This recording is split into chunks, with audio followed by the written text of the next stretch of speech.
morning, everyone. Welcome to another edition of Power Talk. I am your host, Geniesha Hendrickson, the Corporate Communications Officer at SKELEC. This morning, I have three lovely gentlemen with me this morning, and we will be discussing reporting power outages and electrical faults. So these are the guys, the three main guys who normally deals with this. So we have some superintendents, we have a supervisor, and we have a control and operations technician. So I will start with Mr. Francis. Introduce yourself, Mr. Francis. Good morning, everyone out there. I'm Vaughn Francis, Superintendent of Control and Operations. Okay, Mr. Nisbet. All right, a pleasant good day. Greet each and every one of you in the wonderful name of our Lord and Savior Jesus Christ. My name is Chadden Nisbet. Most of my friends call me Chabo, Control and Operation Technician. Good morning, everyone. Was it Clarke, Control and Operations Supervisor. All right then. So how are you guys feeling this morning?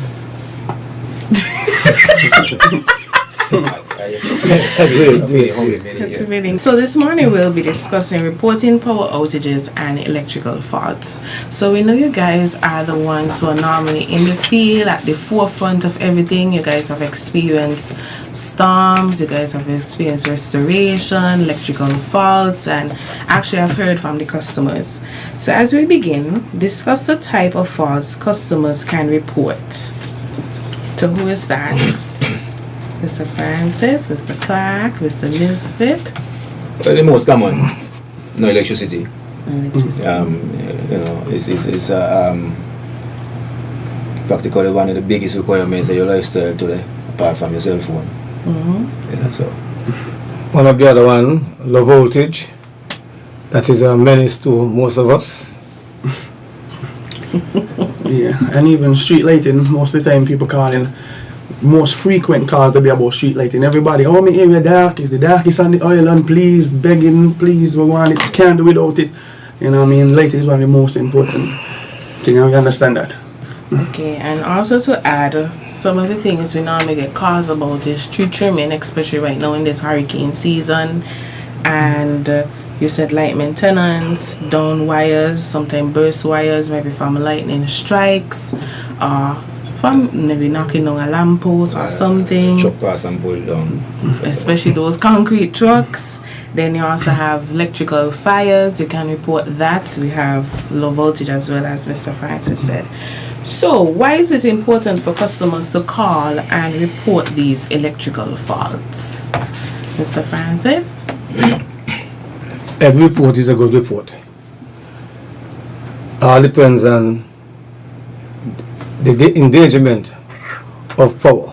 Everybody knows count is nothing to play with, so every time there's a matter arising, the quickest you report it is the soonest we could deal with it. Alright, Mr. Clarke, seeing that you're the person that's always there with system control that takes these faults, why is it important that these customers report these faults? As I say, as Mr. Francis said, in the chart is mostly for the safety of the consumers. Cause you know when you got down wires, we commonly term it as bus wire. You know, you don't know if it's live, you don't know if it's not energized. So for your personal safety, in the home, when you say you got low voltage safety also, because sometimes low voltage, these things could cause different issues, damage equipment and stuff like that, and some.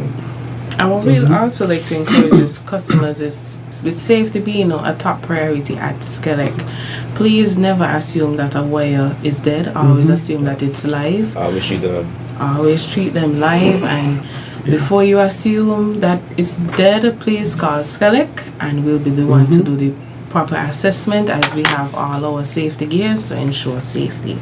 Yes. So as we continue, what are some of the common causes of electrical faults, and how can customers identify if there's a fault in their home or neighborhood? One of the most common is human error. We have some of us will partake in maybe cutting the hedges from around the houses and what's not, and not notifying the power company. And then when something do happen, that's when we're about to make the call. Or party purpose on the road 8 hours again. Knocking on the hitting anybody into poles. That's one of the major concerns on the weekends. Or really just put us in some funny spots.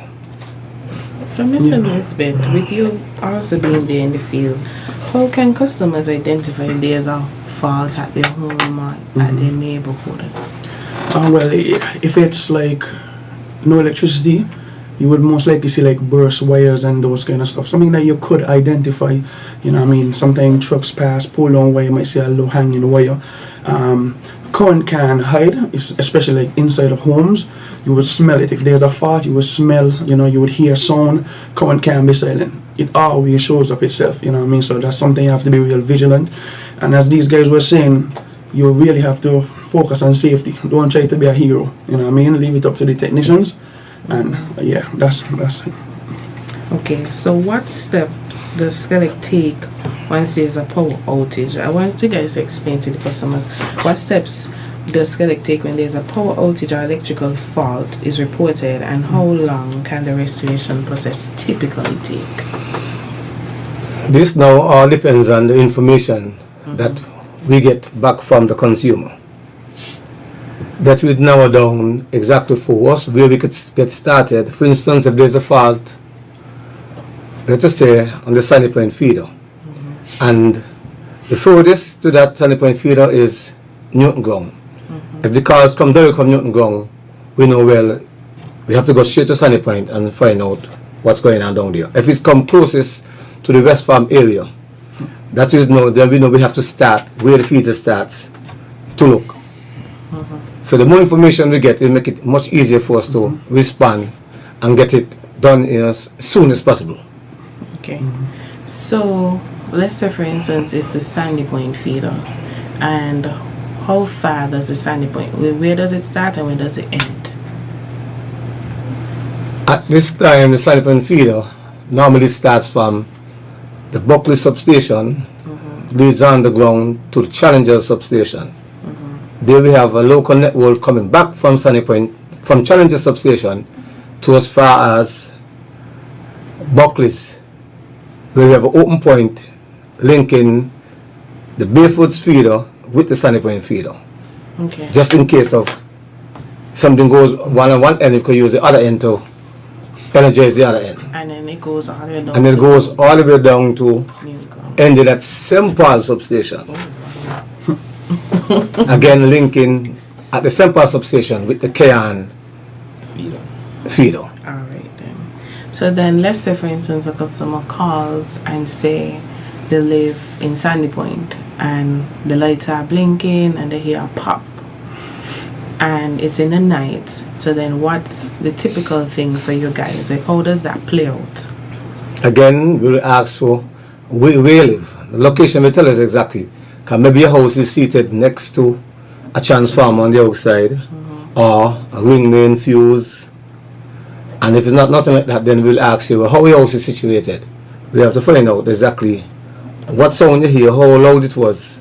Because something just be not a vehicle chipping in your house itself, and that to say it's something on the outside from SKELEC end. Okay, so if they hear loud bang, then they call. Loud bangs means something big, yes. So then what then we can also encourage customers is that if you hear noise, also check in your home first. Because as you mentioned, Mr. Francis, it can be just something so simple as a breaker where you contact your electrician to push it back in, or to check maybe there's something that triggered off something. So it's please when you're calling, give us all the necessary information, all that we will need. Where we will discuss all that they need. So what information should customers provide when reporting an outage or electrical fault to help with the restoration process? Well, one of the most important things is knowing exactly where you live. That is something that we realize that customers struggle with. They're not too certain where they live. So they will call and they can't give proper direction. Proper direction has been one of the most important things. Understanding what's going on in terms of, well, if it's in the night, it's easy to see, well, me alone is out of power because my house alone is down. But in some instances in the day, you won't know. So it's important to call, give your name, your number, and proper directions to your house. And if you have any information, give it, because small story, just recently we got a call. The guy said he heard a loud bang and one of the phases them gone down. So I went, searched the lines, and I'm like, but this is strange, I ain't seen nothing at all. You know, the guy then went and checked his breaker. His breaker is what went off. So when I reached to his place, now I said, no, I ain't see anything. Then we go and say, when I go and check, his breaker inside his house strip. So you should be alert and know what's going on. Okay, Mr. Clarke, you have anything to add as well? Yeah, another thing they could do to add to notifying, they could always make a quick check at the neighbors if it's in the day. Just look at the meter, see if it's energized. Yeah, that's yours is blank and it has displaying something, then you know there's a definitely an issue at your place. Okay. These are quick things that you could do before calling. And as you said, name. Some people are reluctant to even give the cell phone numbers that we could call you back. Yeah. Yes. And that's a problem. That would be a big problem we face. So you need to state your name, your cell phone number. So that way, depending on if you call the landline, if you want to go on the credit, then we could call you back and finish the conversation. And as I say, your address and directions. That is so important because from the communications end, there are times when there are outages and we will ask the consumer, can you provide us with your name, your contact information, your address? So once we have the address, then we will contact the guys that are out in the field. Okay, let's say if a Chadena is in St. Paul's and there's an outage you experience an outage in Newton Gold, then he is the closest person maybe at that time to your point. But then if you don't provide us with the information, because there are sometimes when we ask consumers, can you provide us with a number, please, they'll ask, well, what, for what, however. It's not that we want your number for personal reason. We just wanted to contact you to find out exactly where you live. Because as we're aware, there are new constructions, new developments and everything that's going on. So we may not be aware that, okay, well, there's a new development up there. So then we called you. So even if you give us directions, well, take the left, take the right, then maybe it can even be a specific point. Maybe it could be, oh, well, close to this church or something. Just make it easier for us so we can find you as quickly as possible, because when we don't have that, it also affects the restoration time for you as well, because we can't restore you if we cannot find you as well. So GQ, do we have any callers at this time? Okay, so we don't have any callers. As we continue, in cases of widespread outages during a storm, and seeing that we just recently experienced some weeks ago, tropical storm Ernesto, or a major incident, how does SKELEC ensure all reports are handled in a timely manner? Mr. Clarke, from system control. When it comes to widespread outages, the first priority would be given to, once the power station is good, is to make sure, once we do our checks and everything, make everything checks out, first step is to get the substations re-energized. From all these substations that we energize, then we start to branch out to the individual communities. We can't just put on in communities just like that. We got to take it in stages. You also have to fix the faults that are out there first, because we don't want to turn on any electricity and then there's a down wire that has sparking that can cause an incident. Mr. Francis, from your point of view? Yes, just add to that. The stems out, clear all substations, check the routes towards the Basti Hospital, make sure the hospital gets back the power on time, because we don't even generators will fail. To the police stations, health centers, and most government essential services to get them up and running to partake in the rebuilding. And then we gather the teams together and then we start isolating. There's a proper procedure about it. We gather the information first from the areas that we could see the conditions, and then we lay the plan out how to tackle it. Okay, so it's to reach first, as Mr. Clarke said, you check the plant, make sure the plant is good. Then you do your scouting and everything, then you check the substations and also ensure all essential services are back up running For example, the hospital, the Number one. airport, Hospital number police station and everything. And then from there, we start going out into the different communities. And Yes. then I remembered from our Nesta experience with Nesta, what you guys did is had persons in the different communities. And then when you come around, you actually meet in a central area where you meet. So, okay, then thank you. At least our customers understand that it's central services first and then we come out to the communities. So how does SKELEC communicate with customers about the status of a report or faults? Mr. Clarke from its cattle? System control. The way out SKELEC, we reach out to the customer, make some phone calls, and we contact you once we have your number and find out if you'll be restored and stuff like that. Alright then. So what should customers avoid if they experience an electrical fault, and how can they stay safe while waiting for SKELEC to respond? In response to that, it's like the voltage, because if power gone, it's power gone in your house, there's nothing you could do about it till it comes back. But in the cases like the voltage, from the time you experience the voltage, you start to hear your fridge start to baffle, lights start to flickering. The fan. The first thing I prefer you to do is go and unplug all appliances. Save them. I have no problem with you leaving your lights on. That is, bulbs are easy to replace. But refrigerators, microwaves, televisions, the soonest you unplug them, it is better for you and for SKELEC.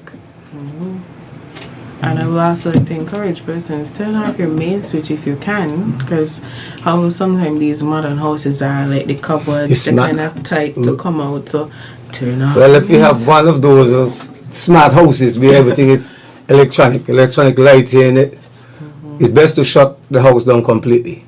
Until you see the neighbor get back the power, then you can start putting back yours on. Know your breakers. You shut it down.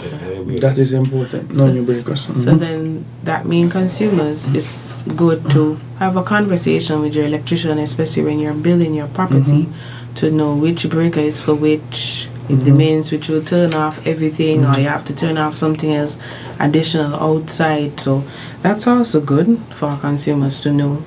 What advice, as we wrap up, what advice would you give to customers to help prevent electrical faults or outages, especially during the hurricane season, because we're currently in the hurricane season, or extreme weather conditions? What advice would you give them? Once it's about storm time, you can't wait on nobody, no electrical company. Just use your own your common sense, and secure your things within the house. You can't be, a storm is out there, wind is blowing and rain coming heavy and you want to be watching TV. That don't make any sense. Yes, just limit yourself to those kind of things. The only thing I would say, some people left, and it's good to left the running, is your fridge. Because if power goes, God knows how long you're going to be out for. So you could mess around a bit with that. But then after that, no, you have to shut it down. If it get too extreme, you see lights start to go off on the streets, don't waste no time. Shut down your store. Or you see those lights start flickering, or you see the sparking. So it's just as we used to say about right out the storm with the power, and it's not good. It's not a very, very good thing to do. So most of the times when this happens and there's a storm and the light stays on in certain areas, yes, get a good name, you know. Oh, because that's a win, and but it's not a good thing. Yes, it's good for the props, but as something goes wrong now, down the drain everything goes and everything changes. So you are the best person to look after your house during these things. And your appliances as well. So as we close, GQ, any callers? Okay, so we don't have any callers. So all three of you guys can please provide your parting words or encouragement to the customers as we wrap up. So Clarke, coming from System Control. As I say, when you call, be willing to supply the relevant information, your name, your number, address and some directions, with reiterating on the directions. And And also remember, you can't see electricity, so don't, as Mr. Nisby says, don't be a hero. Be safe about it. All right, Mr. Nisbet. Yeah, same thing. Safety first. Stay away from electrical wires down. Stay away. Sooner you could call us, the sooner we could get to you. So power gone. Don't assume somebody might don't call or assume SKELEC no right away. Some cases, some persons out for a long while. They say, I thought, and they didn't call. Feel free to call. The numbers are there. Call us 465-2013. 661-2013. 661-2013. Call us and let us know. All right. We also have the 465-2000. The IVR. Mr. Francis, your party word? I just want to say, wrapping up from my end, I have consumers out there believe that SKELEC enjoys shutting off power. I just like you to get thrown away from that kind of thinking. When power is out, SKELEC loses money, and SKELEC don't like to lose money. So just bear with us. We'll do our best to get it back up as soon as possible. With the right information coming back from you, it's going to help so much in finding out what went wrong and how we get it fixed. So, SKELEC is here for you. Alright then. So what I would also like to tell our consumers, if you see it, report it please. We have our numbers, as Mr. Clarke said, 465-2013. We have 661-2013. We also have our IVR, we are automotive attendant, where it would ask you for the information, and it will actually take the information and send it to Mr. Clarke's department, system control, and then they will in return call you. Additionally, you can also reach out to us via our social media page. We have customers that reach out to us via Facebook. We also have via Instagram. We see the information, we respond. Just send us your name, your contact information, your address, and your directions as much as possible, so we can send it out to the guys. Because as was stated earlier, there are times when we have consumers saying they're out of power since morning, and we don't know anything. Whereas if you report it, then we'll be able to come out and avoid having you to be restored in the night. We could have restored you since the morning. So please, if you see it, report it, contact us. Even if you see GQ, tell GQ, and GQ will get the information to us at all times. If you see us on the road, and if you happen to be in town, you can also go to our customer service department. They call us and they will give us the information. Do have a wonderful day and a blessed week. And remember to wear your red on Friday. It's the last day to wear your national colors. So do have a wonderful day.